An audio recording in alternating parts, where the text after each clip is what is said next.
En présentant son Universal Translator, Google va-t-il faire disparaître les métiers de traducteur et de doubleur et de créer aussi une nouvelle catégorie de faussaires? C'est possible. Google, au mois de mai dernier, a dévoilé un outil de traduction étonnant, capable de traduire un discours capturé dans une vidéo dans une langue différente tout en préservant l'apparence de la personne qui parle. Les préoccupations persistantes concernant l'intelligence artificielle sont nombreuses et de plus en plus impressionnantes. Les géants de la technologie en sont bien conscients et à l'instar de Google, donc, s'efforcent de fournir des solutions.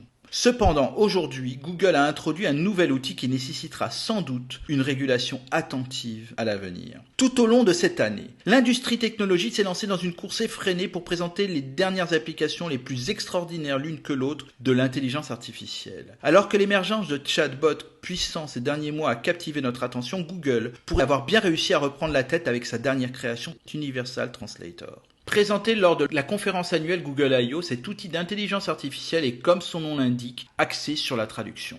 Cependant, contrairement aux services familiers tels que DeepL ou même Google Traduction, cet outil se concentre sur la traduction vidéo. L'Universal Translator prend la vidéo d'origine, traduit le discours dans la langue souhaitée, puis intègre de manière transparente le discours traduit dans la bouche du locuteur en conservant les tons et les sons des voix clonées. Le résultat est tout simplement stupéfiant. Les performances de cet outil sont tellement avancées que même les mouvements des lèvres sont ajustés pour correspondre à la langue cible de la traduction. Bien que nous puissions certainement saluer cette nouvelle réalisation de la part de l'entreprise dirigée par Sundar Pichai, les implications potentiellement négatives d'une telle technologie deviennent rapidement évidentes. En effet, exploiter les capacités de cette intelligence artificielle pourrait permettre la création de vidéos dans lesquelles des acteurs malveillants manipulent des individus pour les faire dire des choses les plus atroces devant la caméra. La capacité à discerner la vérité du mensonge devient alors alarmante. Un incident de ce type s'est déjà produit dans le cas d'Emma Watson, dont la voix a été clonée